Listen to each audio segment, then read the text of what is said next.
invités qui sont sur ce nouveau plateau dédié à notre émission pour la semaine. Mais on reçoit Amel Falia, chargée de la mission culture au MACT. Elle est accompagnée de Florence Napri. On sera ensemble pour parler de la compagnie des îles aux ailes qui présente Femmes, donc une représentation qui aura lieu le 7 mars au Memorial Act, et on va aussi évoquer l'exposition de Guillaume Letière qui a déjà démarré avec plusieurs animations autour de cette exposition. On parlera aussi avec Cécile Avio de danse inclusive avec une première en Guadeloupe, une femme trisomique en formation d'initiateur en danse adaptée et inclusive.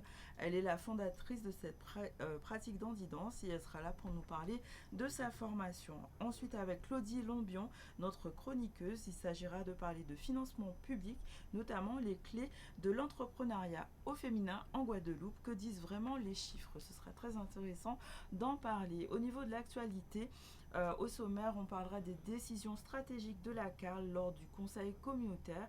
Il s'agira aussi de parler de numérique à l'honneur, des jeunes, des juniors aux seniors. On fera aussi un focus sur la santé mentale et sur la mise en mouvement nécessaire justement au corps et à l'esprit, et aussi peut-être des perturbations à la station ESSO de la JAI qui est visiblement en grève. Mais on va démarrer par de l'art et la mission culturelle du MAC qui s'étend avec l'exposition autour de Guillaume Letière, qui a démarré à quelle période déjà? Qui a démarré en décembre. Début décembre, et qui là se termine fin mars. Fin mars. Il y a eu plusieurs périodes avec des animations autour des scolaires, Est-ce qu'on peut revenir un peu sur cette exposition? Alors, l'exposition Letière donc, est un hommage à un homme libre de couleur qui a pu accéder en son temps à des milieux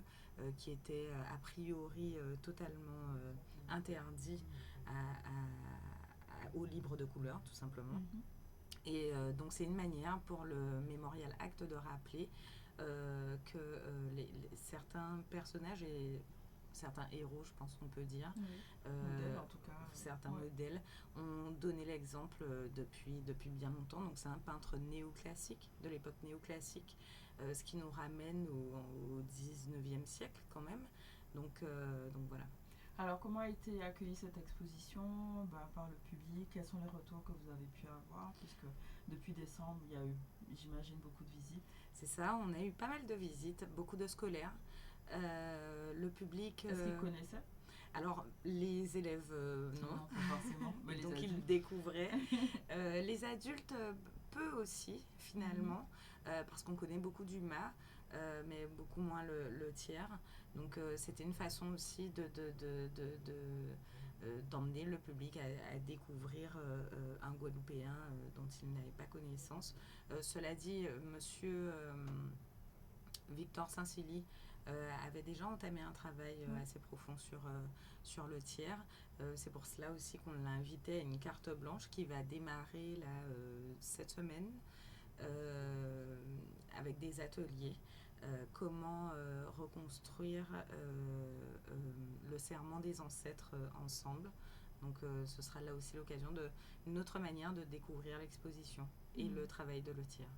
Et au niveau des scolaires, donc il y avait des ateliers, comment ils ont pu voir, il y a eu beaucoup d'ateliers, percevoir cet artiste, découvrir justement l'héritage qu'on a occulté et maintenant qu'on remet en lumière. Alors souvent les élèves sont assez surpris parce que la peinture classique est souvent représentée par des hommes blancs. Du coup, il y a une fierté quand même qui émane de cette découverte. On a eu beaucoup effectivement, d'ateliers scolaires, mais aussi périscolaires, donc pendant les vacances avec les goûters Nanni Nanan. Ma collègue, je crois, est passée sur votre plateau pour en parler. Et donc voilà, toute une effervescence autour de cette exposition qui a un franc succès. Donc là, c'est un espace de mémoire, d'histoire. Là, on va parler des femmes. Pourquoi donner la place aux femmes dans cet espace artistique qui est le MACT? Alors, les femmes ont pour vocation de porter le monde. il paraît que le bonheur se trouve au pied des mères, qui sont aussi des femmes. Donc, quel honneur. Mi-responsabilité, messieurs. Responsabilité, mais aussi très grande fierté. Et je crois qu'on est toutes... je pense au fait de ces responsabilités, effectivement, et on fait tout ça avec fierté. Donc, femme, alors, au-delà du titre, qu'est-ce qu'il y a derrière cette pièce qui a déjà eu plusieurs représentations, mais c'est une réécriture, c'est ça? Absolument. Femme est une pièce de théâtre écrite par Cindy Richard, qui existe depuis, alors je pense qu'on travaille dessus depuis 2024, si on est en 2026. L'année dernière, il y a eu une vingtaine de représentations, notamment, principalement pour les scolaires. Il a dû y en avoir 4 ou 5 pour le tout public.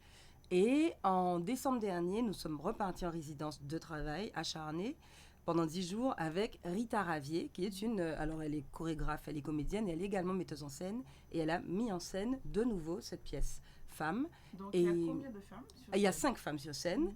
Et je finis juste sur ça, c'est que ceux qui ont vu Femme avant janvier dernier n'ont pas vu Femme, comme ils vont le voir samedi, par exemple, au MACT. Parce que tout a complètement changé, même si le sujet principal reste le même. On va parler des femmes, de leur combat, de qui nous sommes aujourd'hui, quel héritage on garde.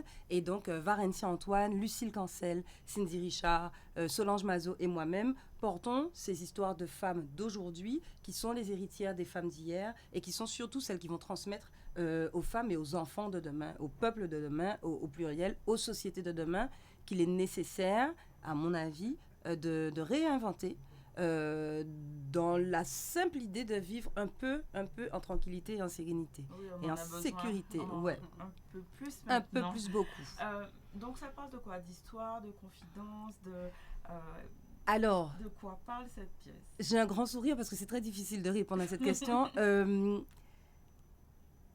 Disons que les 5 femmes présentes sur scène incarnent une traversée ou des traversées féminines. C'est-à-dire que dedans, effectivement, il y a des confidences, il y a des luttes, il y a des doutes, il y a de la sororité, évidemment, il y a des dissensions, il y a la vie au féminin. Je crois que c'est ça qu'on raconte. La vie au féminin en 2026, mais parce que 1876, 2004, etc. Et tout ce qui s'est passé au fil du temps, qui fait que nous en sommes aujourd'hui là où nous en sommes et qui nous pousse à aller forcément beaucoup plus loin.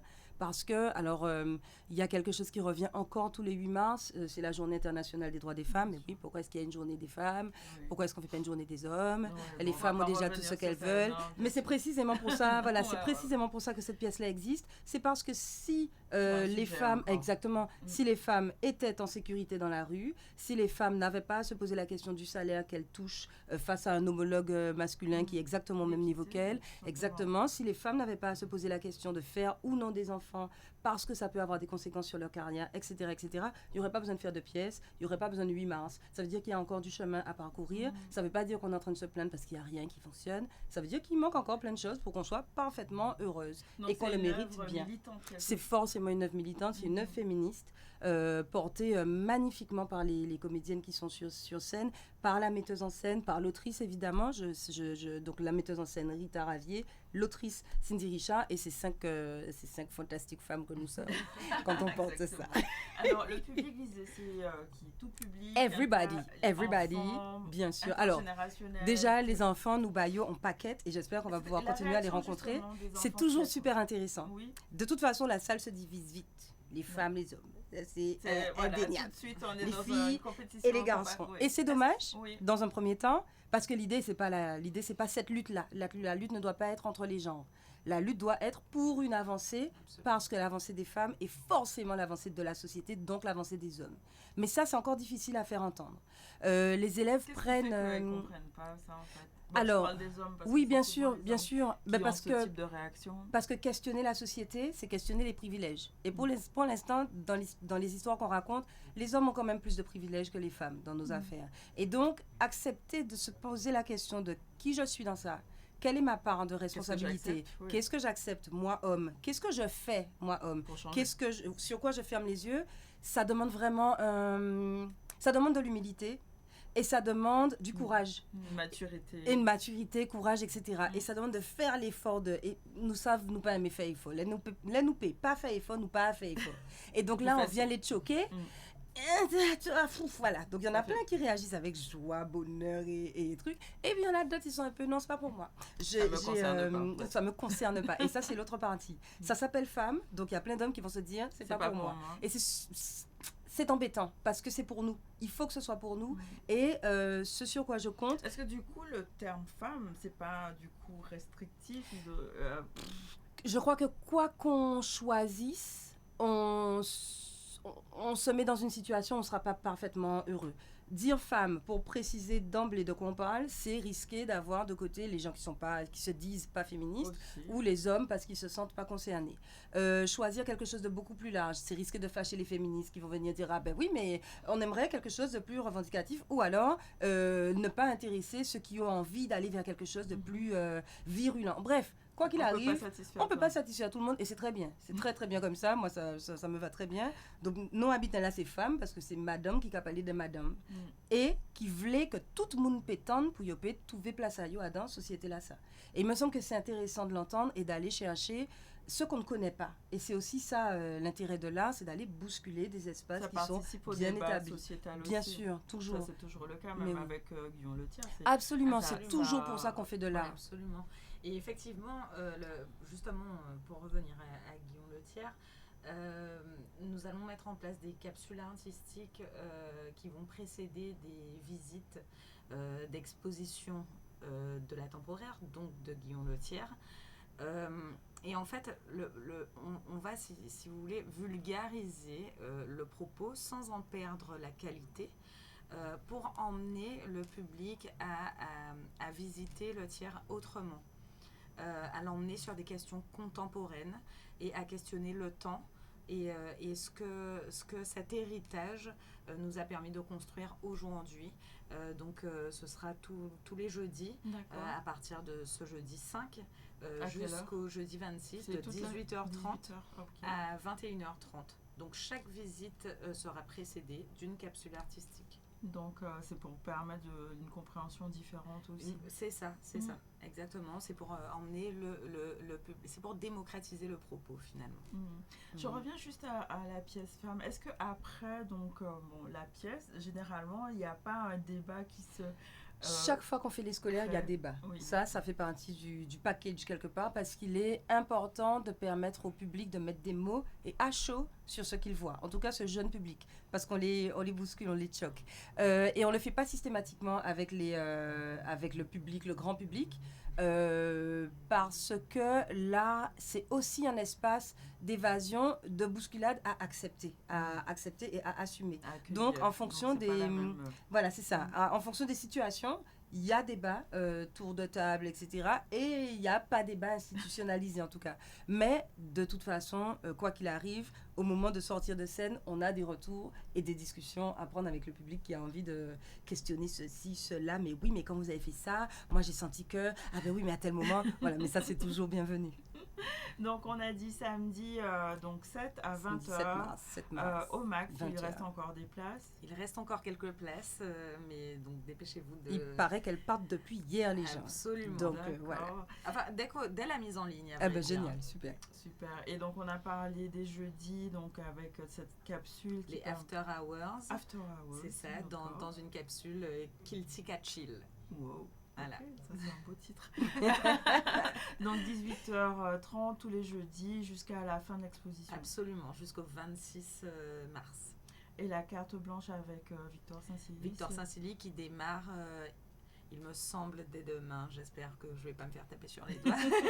Voilà. D'accord, en tout cas, toutes les raisons sont réunies pour aller au MAC. Absolument, n'hésitez pas à visiter notre site qui contient tous ces événements. Merci beaucoup, mesdames. Merci on va faire notre pause publicitaire. On revient dans un instant avec Cécile Avio. On parlera de danse inclusive et adaptée en danse. À tout de suite.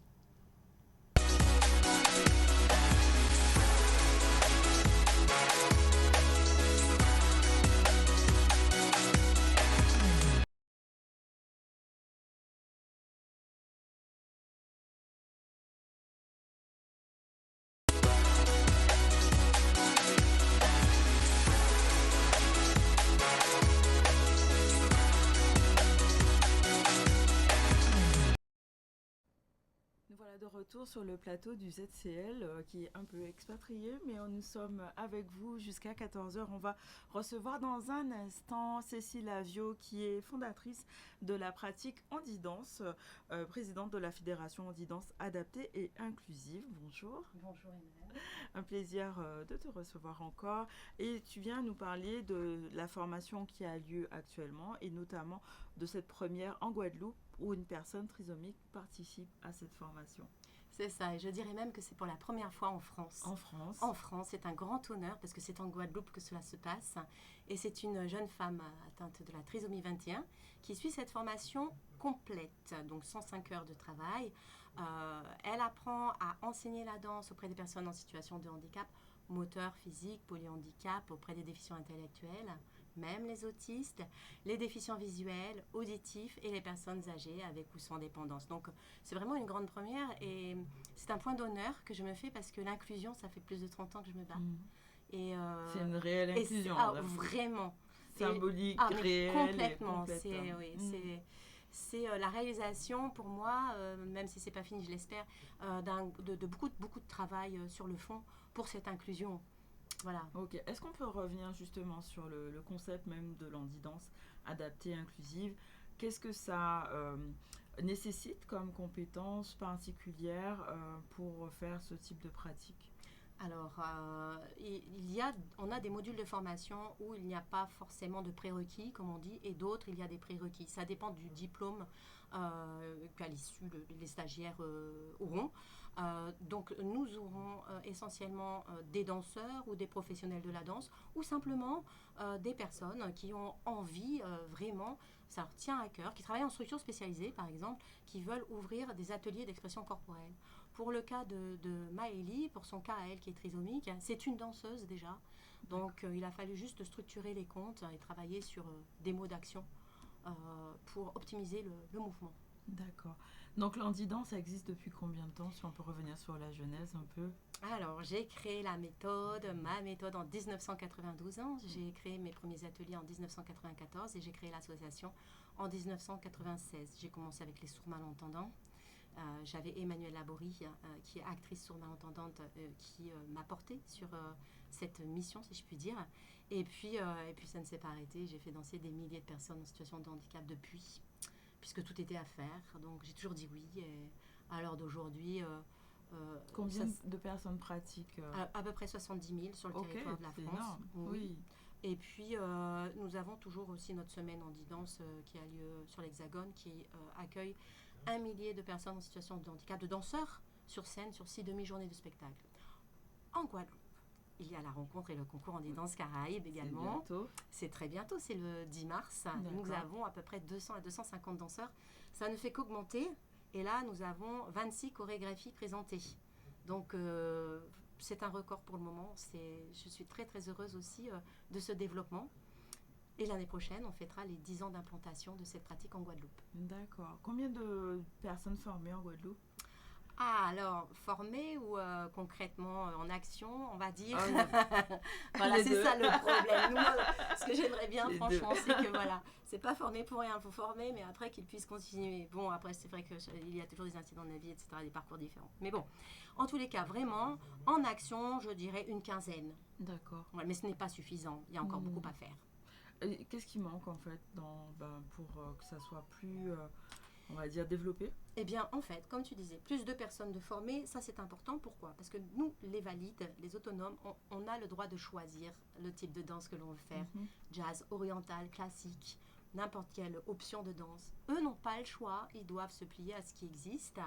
Et c'est vrai que ce qui serait bien, c'est qu'ils puissent choisir entre un cours de danse classique adapté, jazz, oriental, danse africaine, guaca, adapté, goka, pardon. Donc, qu'il y ait plus de diversité oui. en fait, dans la danse. Ah oui, tout à fait, tout à fait. Oui, mais c'est important parce qu'eux aussi ont le droit de choisir. Salsa ou autre. Mais oui, en fait. exactement. Donc, ce serait d'ouvrir encore plus les options pour eux, en fait, pour leur Exactement. permettre de participer. Est-ce qu'il y a encore des freins pour ces personnes? Bon, en dehors du fait qu'il n'y a peut-être pas le choix, mais si on veut faire de la danse adaptée, quels sont les freins qui Les existent freins, encore, franchement, c'est la méconnaissance. à mes connaissances? Ouais. Que ce soit en métropole ou ici, en fait, il faut beaucoup de sensibilisation pour informer le public que ce qu'est le handicap.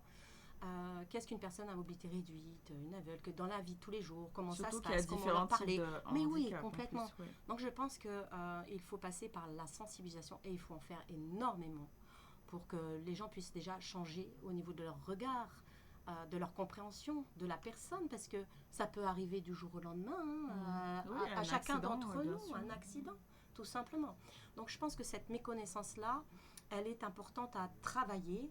Et puis, c'est pas parce que c'est une minorité, ce public, qu'il faut le mettre un petit peu plus de côté, si je puis dire. Il ne faut pas les oublier, tout simplement. Même pour les structures aussi de danse, puisque il faut aussi avoir un équipement particulier, une accessibilité. Est-ce que c'est toujours le cas? Alors, surtout une accessibilité pour les personnes à mobilité réduite. Oui. Le reste, pas de souci. Pas de Pour les souci. déficients intellectuels, les personnes autistes, les non-voyants, il n'y a aucun problème pour les autres. C'est juste l'accessibilité pour les PMR. D'accord. Et justement, ici, on a parlé de 15 personnes qui pratiquent vraiment, qui initient. Est-ce que ils ont les dispositifs qu'il faut? Est-ce qu'ils sont dans des structures adaptées Oui, pour tout à permettre fait. justement Oui. le Ça va. développement? Ça va. Oui, ça Ok. Et les familles, comment elles voient la danse, puisque les personnes en situation de handicap, elles ont des familles qui sont à côté. Est-ce qu'elles voient une évolution dans la qualité de vie, dans l'autonomie? Est-ce que ça change quelque chose? Alors, c'est vrai que pour les familles impliquées, elles sont déjà émerveillées, elles sont vraiment stupéfaites des résultats de ce que leurs enfants font sur scène. Elles ne l'imaginaient même pas. Elles n'étaient pas vraiment en lien avec la danse et les capacités par rapport à la danse et les capacités à la vie de tous les jours. Ce qui fait que le regard aussi pour eux change et ça apporte plus de valorisation dans la vie de tous les jours, plus d'estime de soi. Donc il y a une relation au corps qui est différente et une réconciliation des membres, si je puis dire, du corps par rapport à chaque personne à mobilité réduite. Voilà, donc les familles ont une grande fierté de voir leurs enfants danser et s'exprimer sur scène comme tout à chacun en fait, parce que le handicap est gommé. Je vais citer juste un petit exemple rapidement d'un papa qui n'avait pas reconnu sa fille qui dansait sur scène parce qu'elle n'était pas sur son fauteuil. Dans la mesure où sa fille a fait le transfert sur son fauteuil, là il l'a reconnue et il s'est mis en pleurs, il était effondré en fait. Wow. Donc ça, c'est magique. On a une maman aussi qui n'a pas reconnu sa fille, elle est venue à la table de jury, mais elle est où ma fille? Elle est où? Mais elle est là, elle danse, elle est là. Elle s'est mise en pleurs parce qu'elle n'imaginait pas non plus qu'elle pouvait faire tout ça. Donc aussi bien au niveau des familles que du corps socio-médical, c'est vraiment une grande surprise. Même des kinésithérapeutes nous disent mais comment tu arrives à faire ça alors que nous on n'y arrive pas? C'est vrai que par le plaisir, par la danse et la musique on arrive à faire des miracles. Des miracles. Donc le regard du public qui change, je veux dire, pas que les familles, c'est vraiment depuis 10 ans pratiquement. Maintenant, est-ce que tu as pu constater une réelle évolution? Une très grande évolution. J'ai discuté avec la présidente de l'UDAG, Madame Jacqueline Le Breton, qui a, quand je l'ai connue il y a 10 ans et à l'heure d'aujourd'hui, je vois qu'il y a une très belle évolution au niveau de son association. Les non-voyants ne pouvaient pas pratiquer autant de disciplines qu'ils le font à l'heure d'aujourd'hui. Donc, je le vois, je le constate. Quand j'ai démarré il y a 10 ans aussi, les personnes étaient un peu plus cachées, si je puis dire, que là, maintenant, je trouve qu'il y a plus d'ouverture et c'est grâce aux médias comme vous. Merci. Alors, on va revenir juste sur les rencontres en danse. On a dit que ça commence quand? Alors, les événements, il y a le 9 d'abord pour la masterclass en danse où nous attendons à peu près entre 200 et 250 danseurs valides et non, et en situation de handicap et âgés. C'est de 10h à 12h au Palais des Sports à Laura Flessel. Et puis, on enchaîne le lendemain. C'est la rencontre et le concours Handi-Danse Caraïbes, qui accueille aussi entre 200 et 250 danseurs venant de toute la Guadeloupe pour présenter leur chorégraphie. D'accord.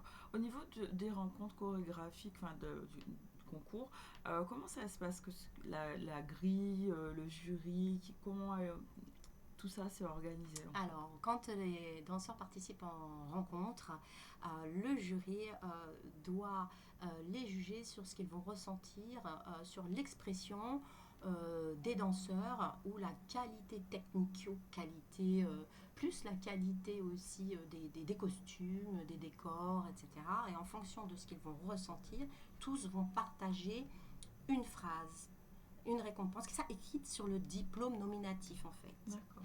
Et il y aura un trophée à l'issue. Concernant le concours, chaque jury, selon un barème et un critère bien spécifique, va mettre sa note et le scrutateur est chargé de récupérer toutes les notes et donnera la note finale qui correspondra soit à un prix d'or, médaille d'or ou médaille d'argent ou médaille de bronze. D'accord. Et le jury, il est initié Oui, il est formé. Oui, d'accord. Le jury est diplômé en Handi-Danse et il est formé à devenir jury, mais nous avons aussi des invités d'honneur qui peuvent juger sur une grille à part pour aussi qu'il puisse donner aussi son appréciation. Une appréciation. Donc 9 et 10 mars, c'est ouvert, si on peut venir voir. Oui, entrée libre. Je vous invite à assister à ce spectacle qui est fantastique, qui est bouleversant parce qu'il danse vraiment sans tabou. Oui, c'est ça, avec le cœur. Et un geste peut vous émouvoir vraiment, je le dis du fond du cœur. Ils sont vraiment, je ne dis pas extraordinaires, je dis ils sont extraordinaires. Ils sont fabuleux. Donc, c'est au moins, si vous n'avez jamais vu Handi-Danse, la danse adaptée, danse inclusive, mais venez le 10 mars au Palais des Sports à Laura-Flessel. On rappelle l'horaire, l'après-midi à partir de midi. Alors, le matin, c'est de 10 à 12 et l'après-midi, c'est de 13h30 jusqu'à 15h30. D'accord. Donc, ils ont quand même, je veux dire, il y a un timing parce que 26 chorégraphies. Oui, c'est énorme. C'est assez intense. C'est ça. Donc, on en a déjà 15 le matin, le reste l'après-midi. Et puis voilà, on s'organise bien, hein, ça va.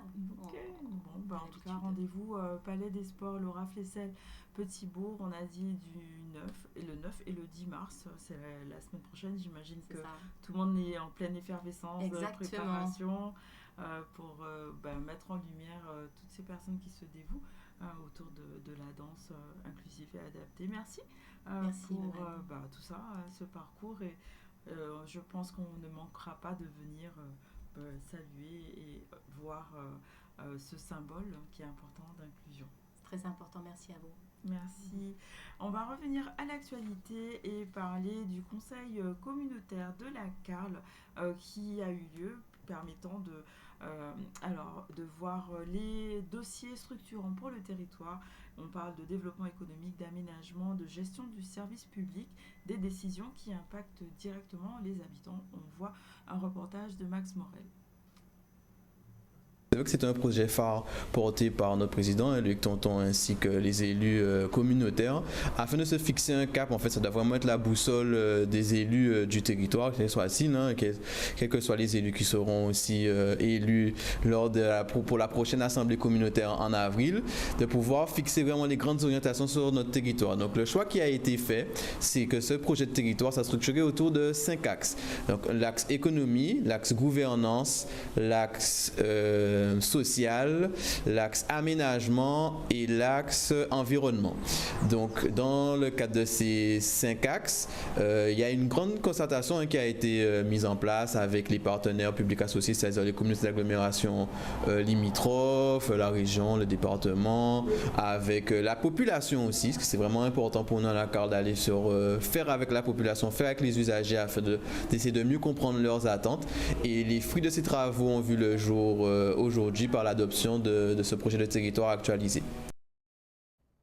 Parlons maintenant d'animation numérique avec les journées portes ouvertes de l'école d'animation numérique qui permet pour les jeunes et les moins jeunes justement de découvrir les métiers du digital, de l'image, de la création graphique et de l'animation 3D, un secteur qui est en plein essor, qui attire de plus en plus de talents en Guadeloupe. On en parle avec Loïs Laine. Nous sommes la première école d'animation 3D jeux vidéo qui existe sur la Guadeloupe.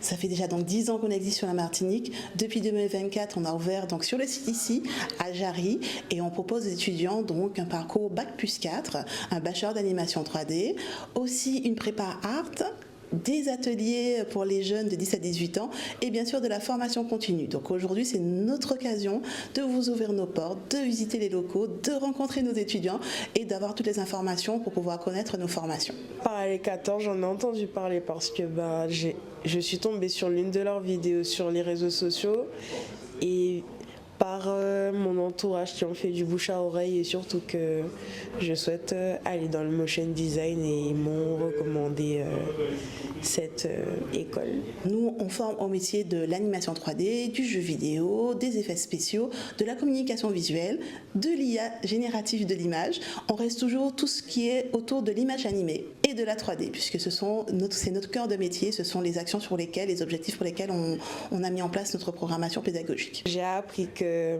l'IA est beaucoup plus complexe que ça, qu'il y a beaucoup plus de modules, qu'il y a beaucoup plus de choses à faire, à apprendre et surtout que ça va nous emmener par beaucoup de débouchés. Moi, je pensais juste que ça va nous amener à être animateur ou concepteur, alors qu'il y a beaucoup plus. Et moi, je pensais qu'on pouvait juste aller dans des entreprises locales, alors qu'on peut littéralement aller à l'international. Après la formation, donc, ils sont destinés à travailler dans des studios d'animation, des studios de production audiovisuelle ou cinématographique, mais pas que. Avec tout ce qu'ils ont pu apprendre durant ces 4 ans, ils peuvent travailler aussi dans le marketing digital, dans la communication visuelle, ils peuvent ouvrir leur propre société d'infographistes de communication et surtout, ils peuvent créer leur propre studio d'animation en Guadeloupe. Je me vois peut-être travailler chez Pixar ou chez Disney, je l'espère, ou créer mon propre studio d'animation 2D ou 3D. En termes de formation continue, on forme aussi donc les professionnels, les demandeurs d'emploi ou tout simplement les personnes qui souhaitent avoir des skills, on va dire des appétences pour tout ce qui est les réseaux sociaux, Canva, l'utilisation de l'IA. Voilà, donc on donne les bases et on les accompagne aussi dans cette création du numérique et autour de la formation, autour de tous les petits métiers du numérique. Et comme le numérique ne concerne pas les jeunes seulement, on va parler de numérique comme outil de stimulation cognitive. C'est un atelier dédié à nos aînés qui a été proposé pour utiliser ces outils digitaux pour travailler la mémoire, renforcer le lien social et lutter contre l'isolement. On en parle avec Michel Depape qui nous parle de cette initiative qui mêle technologie et bien-être. Alors, où sommes-nous? Nous sommes à la médiathèque Raoul Georges Nicolo à Gosier et nous sommes ici aujourd'hui dans le cadre du programme des animations numériques à la médiathèque. Et celui-ci, en fait, c'est en l'atelier Grand Moun, qui a concerné, qui a touché donc mémoire en public à Grand Moun. Je suis venue participer à cet événement pour travailler ma mémoire parce que j'ai fait une profession où j'ai travaillé 4 ans de nuit, à travailler que la nuit pendant 4 ans. Donc, 3e année de travail, j'ai remarqué que je ne pouvais plus suivre une conversation longue. Donc j'ai vu le médecin du travail et tout qui me proposait de repasser 2 jours. Mais moi j'ai trouvé que c'était pas la bonne solution, donc j'ai préféré partir à la retraite. J'avais le nombre d'années de trimestres qu'il fallait et tout, donc je suis partie.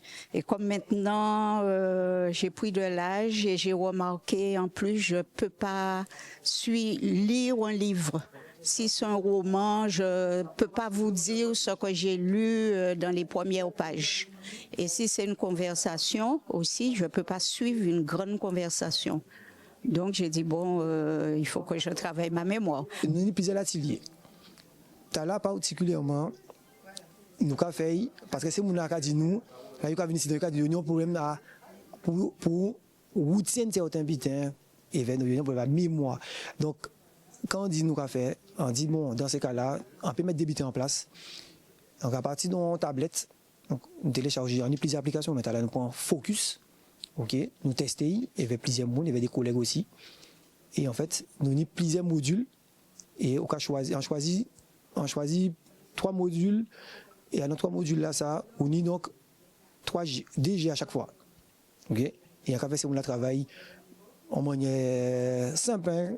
Donc, ici, donc, au cas dans cet atelier-là, il faut aller là. Il ne faut pas partir avec le négatif qu'on ne pourra pas. Quand on va arriver, on va toujours trouver quelqu'un qui est positif, qui va me répondre, qui va aller dans mon sens, qui va me comprendre et tout ça. Et puis ça ira. Moi, c'est dans cet esprit-là que je viens. Je viens aussi pour lire tout à l'heure, pour apprendre à lire en groupe. Je n'ai jamais fait, mais je suis partie chez moi avec l'idée que je suis sûre que je vais trouver une dame qui voudra bien lire avec moi, un homme, n'importe, hein, qui voudra bien lire avec moi, que je retrouve ma lecture comme avant, quoi.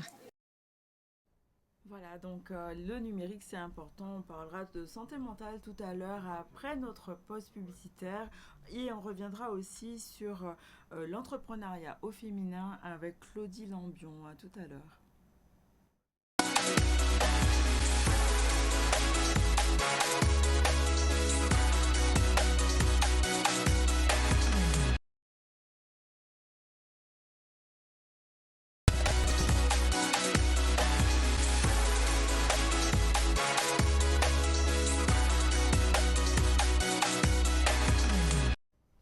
Nous sommes de retour sur le plateau du ZCL et on va recevoir notre chroniqueuse Claudie Lambion pour sa chronique Financement public, les clés. On parle entrepreneuriat au féminin puisque nous sommes en mars et c'est l'occasion de faire un focus sur les femmes, comment elles font leur entreprise, comment elles ont accès au financement, comment elles sont accompagnées.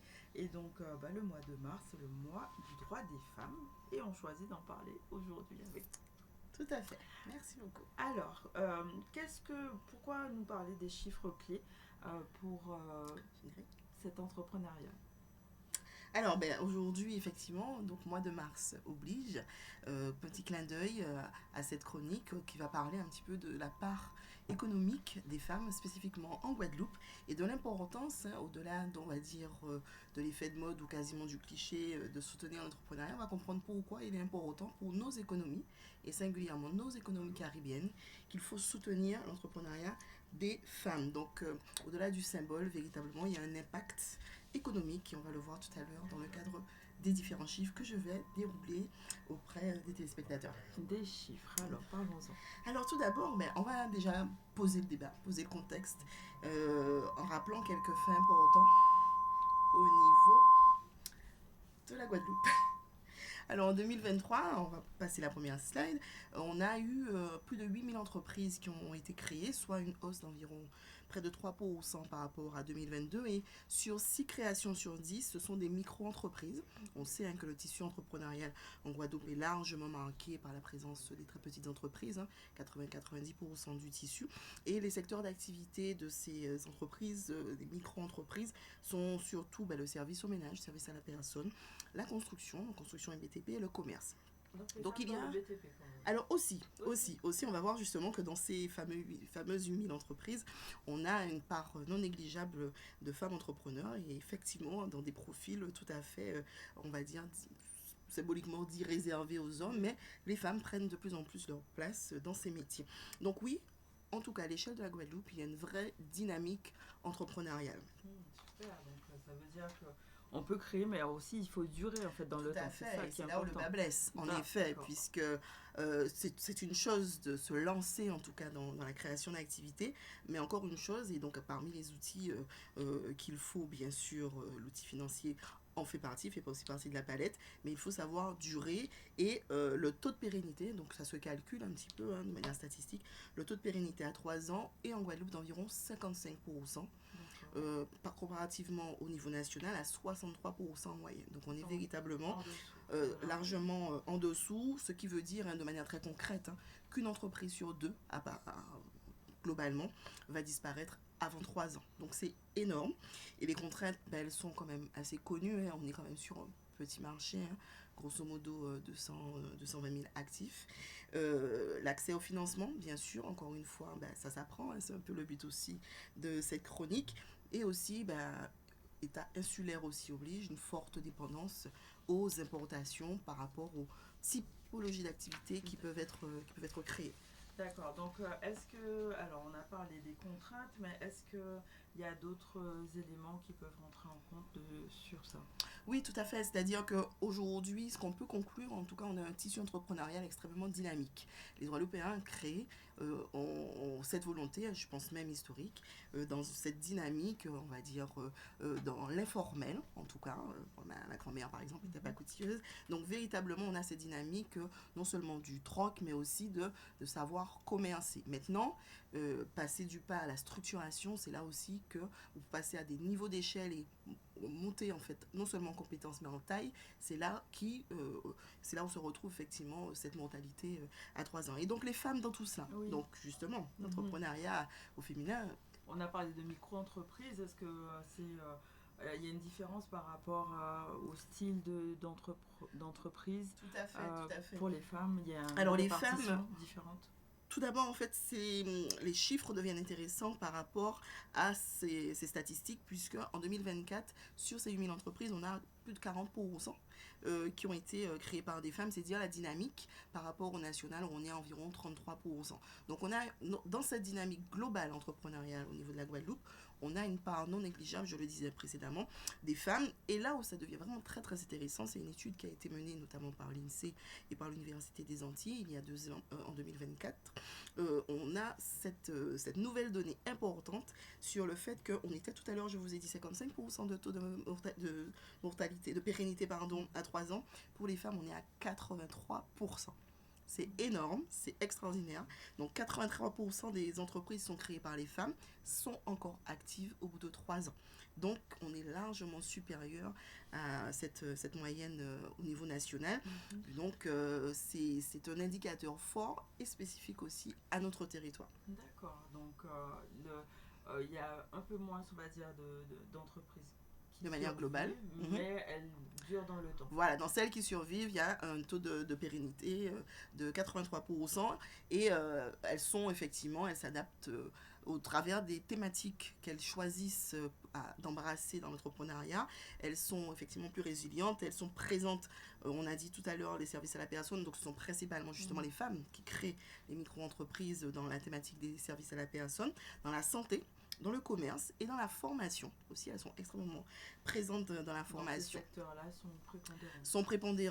sont en tout cas bien implantés. Voilà, je cherchais le terme, mais ainsi une belle implantation en tout cas de l'entrepreneuriat féminin dans ces thématiques. Et on observe de manière, ce qui caractérise aussi notre entrepreneuriat, je me mets dans le lot aussi en tant que femme entrepreneur, une gestion prudente, notamment de nos développements. Donc on a tendance effectivement à être dans ce petit syndrome du petit projet, de rêver de manière posée, etc. Alors que des fois, quand on est entrepreneur aussi, il faut savoir oser, rêver grand, avec ambition, si on a effectivement l'ambition de se développer, comme disent les startups, de scaler.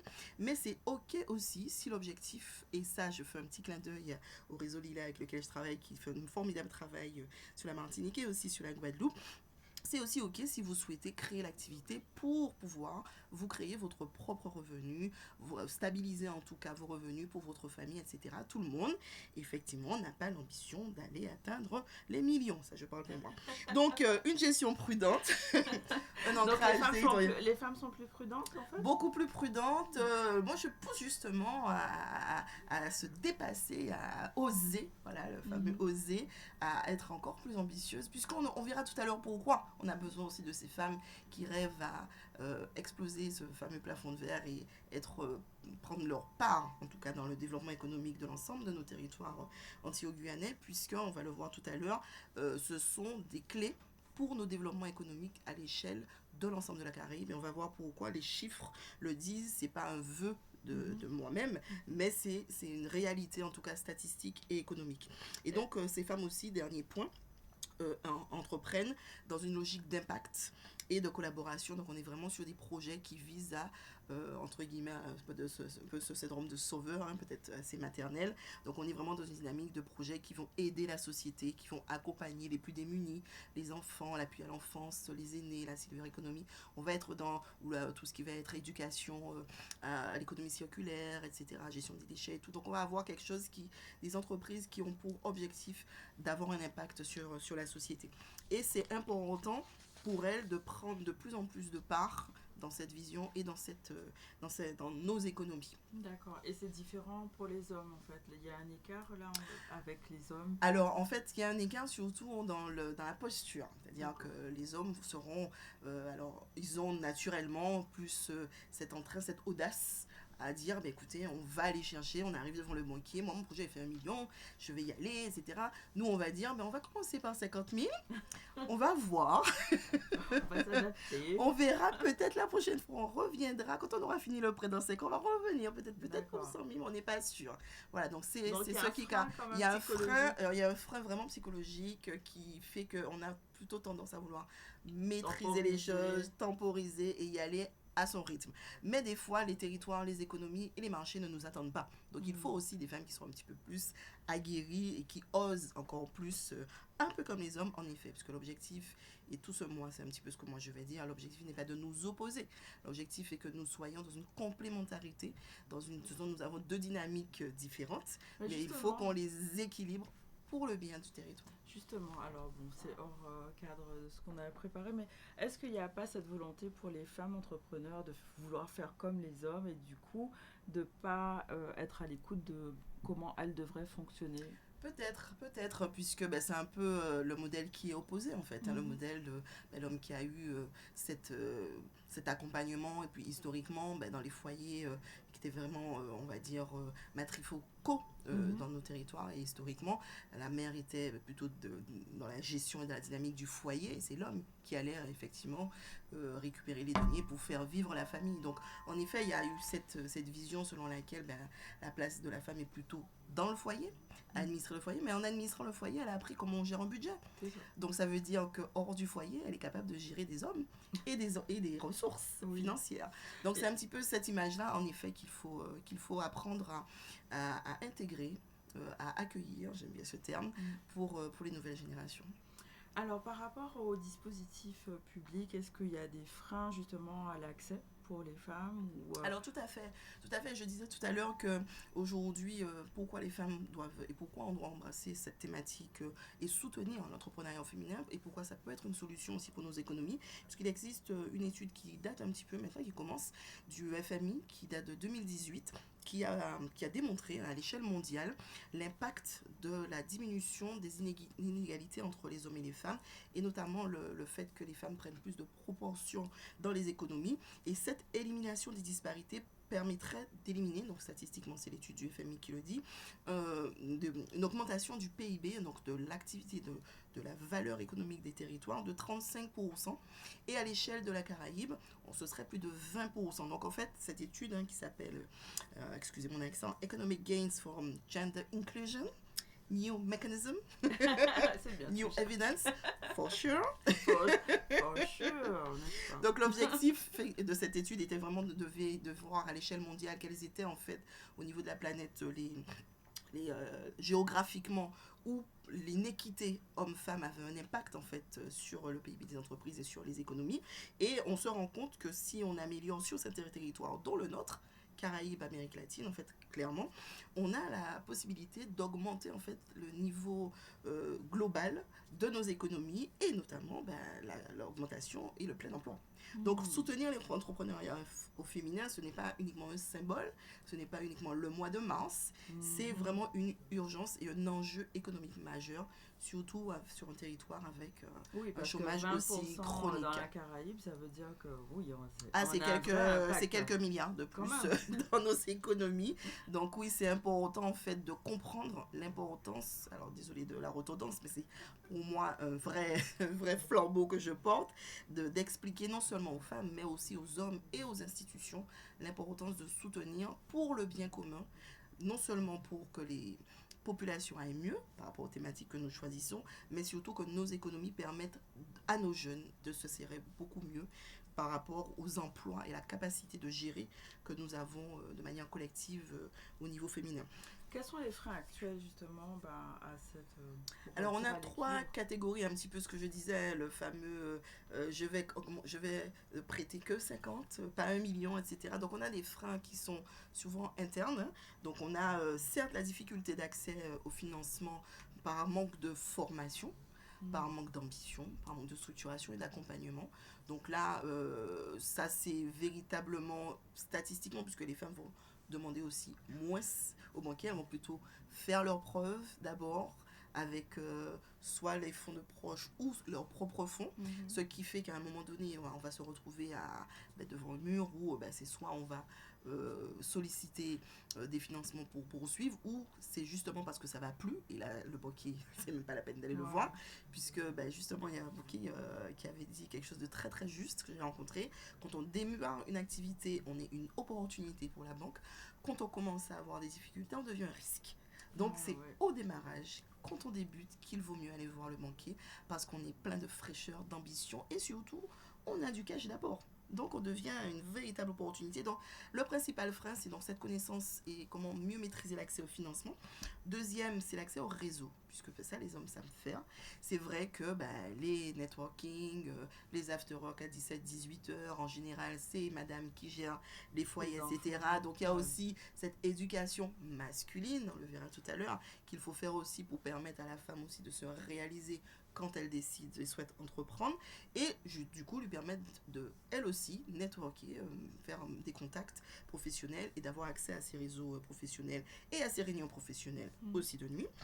Et ce fameux équilibre perso-pro et la charge mentale que génère, mais non seulement la gestion du foyer, la gestion des proches, par exemple, voilà, on gère le foyer, on gère peut-être aussi, on est aidant familial, on a peut-être une personne âgée, parents, grands-parents, grand-tantes qu'on gère, et en même temps il faut gérer peut-être des collaborateurs, etc. Donc on a cette capacité-là parce que nous femmes pouvons gérer plusieurs dossiers simultanément. Mais exactement, c'est une vraie compétence, clairement, qu'on développe et qui est un vrai atout pour l'entrepreneuriat. D'accord, donc alors ça veut dire que répartir, vaut mieux répartir les charges de chacun. Tout à fait, c'est-à-dire que en fait, si je peux témoigner aussi, l'entrepreneuriat féminin est un vrai challenge familial. C'est-à-dire que quand vous décidez en tout cas de vous lancer dans cette aventure, c'est une aventure qui est sinusoïdale, il y a des hauts, il y a des bas, etc.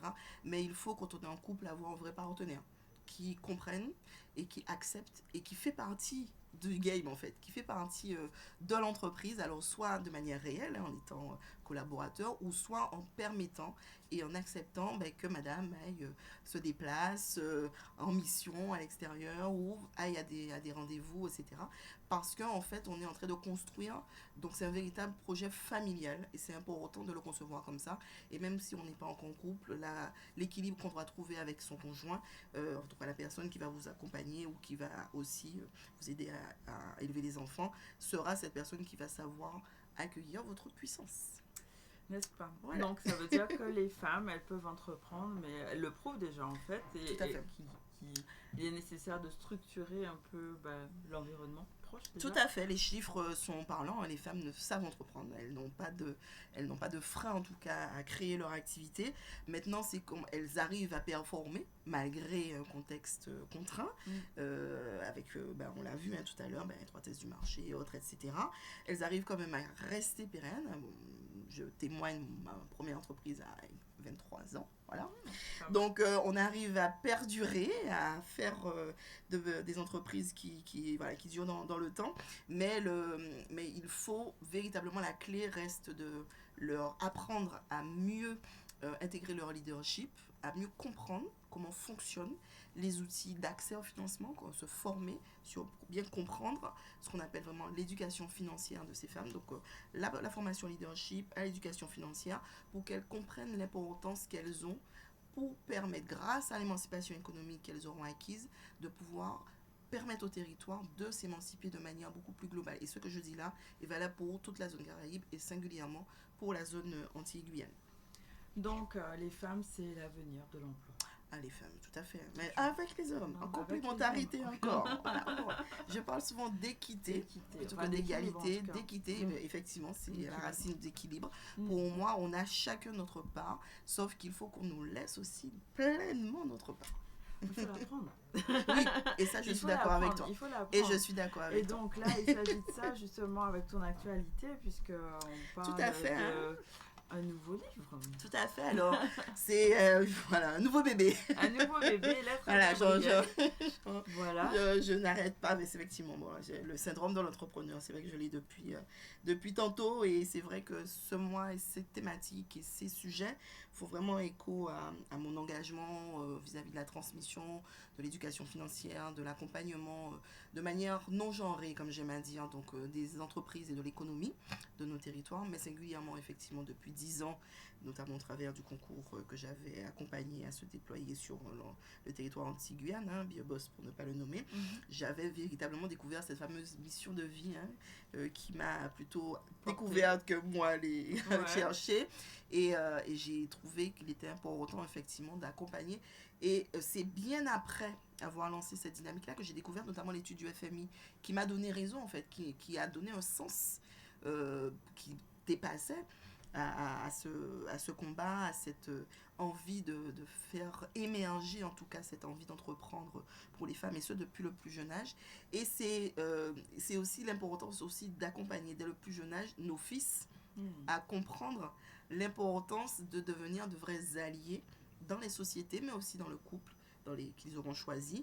Et c'est cette lettre que j'offre à mon fils pour partager mon engagement, la genèse de mon combat, et peut-être laisser aussi à lui et à ses générations voilà, la vision que j'ai pour les inviter à prendre conscience, à entreprendre avec conscience, en conscience, pour faire face aux différents obstacles que moi j'ai eus, mais qui m'ont permis de grandir en fait. Et donc c'est un petit peu ce que j'ai envie d'échanger. Un héritage en tout cas que tu tout à laisses. fait, tout à fait. Et donc il y a une soirée de célébration, une soirée de lancement qui aura lieu vendredi. Tout à fait, donc on remercie The Box, un partenaire qui va nous accueillir vendredi soir à 18h30. Il reste encore quelques places, on est quasiment sold out, on va clôturer cet après-midi. On ne va rien vous cacher. On a eu un bel engouement. Merci en tout cas à toutes les personnes qui se sont inscrites. Et donc le livre, vous voyez le site internet donc de diviscommunication.com, ça affiché. Donc vous pouvez aller dès maintenant sur le site. Il reste encore quelques places pour la soirée. Accès totalement gratuit. On va vous présenter. Je remercie d'ailleurs Manik CRTTK qui va assurer donc l'animation. Et le livre est aujourd'hui tout à fait disponible sur tous les formats. On a souhaité qu'il soit le plus largement accessible au format papier. Donc des exemplaires papier sont arrivés, sont ici. Je pourrais, pour ceux qui le souhaitent, procéder aux dédicaces. Et il est aussi déjà disponible sur la plateforme bien sûr de Une Voix, Une Histoire, et aussi sur Spotify. Voilà. Et on a une deuxième annonce avec ce documentaire. Je ne sais pas si vous ne l'avez pas encore vu, c'est vraiment l'occasion d'y aller. Parce que voilà, je vais voir dans... Formidable. Merci Iman. Justement, le livre fait écho en fait au documentaire, puisque cet accompagnement des femmes depuis 10 ans, j'ai voulu le sanctuariser, en tout cas le graver par l'image, avec un documentaire qui a été réalisé par le formidable Stan Zambo, qui s'appelle Des femmes, une voix. Et donc il débarque à Paris. Donc je sais que nous avons des spectateurs parisiens, nombreux si je ne m'abuse, du ZCL. Donc rendez-vous tous là aussi, disponible sur notre site. Vous pouvez déjà réserver vos places le 16 mars. À 19h30, donc au cinéma.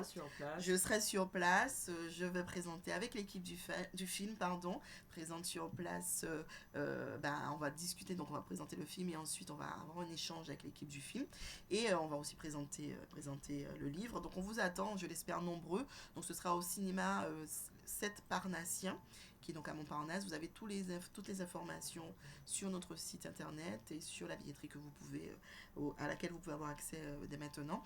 Donc merci en tout cas au cinéma des 7 Parnassiens de nous accueillir, et on espère que la communauté d'Île-de-France répondra nombreuse à cette invitation à découvrir notre documentaire. Donc un mois de mars vraiment intense, avec soutien Tout à fait, d'actualité. tout à fait. Et donc, on se refait pas, on est passionné, engagé. Et donc, j'essaie en tout cas de passer souvent, même si c'est un peu risqué des fois, de passer des discours aux actes, puisque entreprendre, c'est aussi écrire, transmettre, Oser. financer, former, oser, accompagner. Et tout cela, en fait, participe d'un même mouvement, en fait, qui est, en tout cas, c'est mon engagement, construire des territoires plus inclusifs, plus solidaires et plus équilibrés, et avec beaucoup d'audace. Super. Donc la fin de mars, la fin du mois, on te retrouve ici avec une thématique. Voilà, tout à fait. On va certainement faire une deuxième édition, toujours autour de l'entrepreneuriat au féminin, donc de notre table ronde qu'on a mis en place avec Nanik Finance pour Public, le TOC, voilà, autour du thème entrepreneuriat au féminin, comment réussir sa levée de fonds, avec des experts, partenaires et témoignages, donc pour expliquer comment c'est possible. C'est possible. C'est possible. Ok, rendez-vous donc mardi 31 mars pour le Merci talk, beaucoup. table ronde. Merci, le rendez-vous est pris. Merci à tous. Merci beaucoup. À très bientôt. À très bientôt. On va faire un retour sur l'actualité avec les foulées de la santé mentale. Il est question justement de santé mentale. On a parlé de bien-être numérique, mais l'activité physique, c'est un levier important pour la prévention des troubles psychiques. C'est un événement qui visait à briser les tabous et sensibiliser le public à l'importance du bien-être mental. On voit un reportage de Loïs Laine. Aujourd'hui, c'est la première édition des foulées de la santé mentale qui est organisée par l'association Provex. C'est l'association syndicale libre des professionnels du parc d'activités La Providence à Dotemar. Et l'objectif, c'est dans un premier temps, nous en tant que professionnels du parc d'activités, promouvoir notre zone, mais également œuvrer pour la sensibilisation à la santé mentale. La santé mentale a été décrétée en 2025 grande cause nationale, reconduite en 2026, et nous savons, à la lumière de tout ce qu'on entend dans les médias, qu'il y a une problématique prégnante sur notre territoire, en Guadeloupe, en matière de santé mentale. Donc on a voulu organiser cette course avec un double objectif, faire connaître le parc, faire connaître l'association des professionnels du parc, mais également agir pour une bonne cause. L'idée, c'est vraiment d'apprendre à identifier les signaux de mal-être. Donc l'idée n'est pas du tout de porter un diagnostic, mais durant cette formation, les personnes sont aguerries à vraiment connaître les signes de mal-être en lien avec la dépression, les troubles anxieux, les troubles psychotiques, les troubles liés à la consommation de substances ou encore les situations de crise en santé mentale, c'est-à-dire les pensées, comportements suicidaires par exemple. Et donc l'idée, c'est de savoir comment approcher l'autre, puisque souvent on est hésitant, on n'y va pas, on se dit que ça ne nous regarde pas, ou alors on est maladroit. Donc là, on a vraiment un plan d'action qui permet vraiment d'identifier ce qu'on peut dire et ce qui est à éviter. Nous avons décidé de mettre en place cette année la deuxième édition des challenges départementaux sur les 5 km. Donc, au-delà de l'organisation de Mme Mérillon sur la santé mentale, les foulées de la santé mentale, nous avons tenu à placer cette étape du challenge pour, en tout cas, mettre à l'honneur, bien sûr, la thématique qui est quand même la santé mentale, mais aussi, surtout, mettre en avant le running qui reste une discipline de communication et d'échange envers tous nos Guadeloupéens. Pourquoi une manifestation sportive? Parce que depuis 3 ans, nous avons initié une politique de déstigmatisation et justement pour pouvoir parler différemment de la santé mentale, pas que dans un cadre de soins, mais aussi de rappeler la définition de l'OMS qui dit qu'il n'y a pas de santé sans santé mentale, donc c'est au quotidien qu'il faut prendre soin de soi. Et l'hospitalisation et la prise en charge en règle générale sont l'ultime étape, mais avant il y a énormément de pratiques d'hygiène de vie qui peuvent permettre de maintenir une bonne santé mentale. Voilà, on va conclure notre émission du ZCL aujourd'hui. On a reçu Amel Falia, chargée de mission culturelle au MACT. Elle était accompagnée de Florence Napri. Elles étaient là pour nous parler de la représentation de femmes qui aura lieu le 7 mars au MACT et aussi de l'exposition de Guyon-Le-Thiers avec différentes animations prévues, carte blanche avec Victor Saint-Silly et des after hours qui permettent de découvrir cette exposition.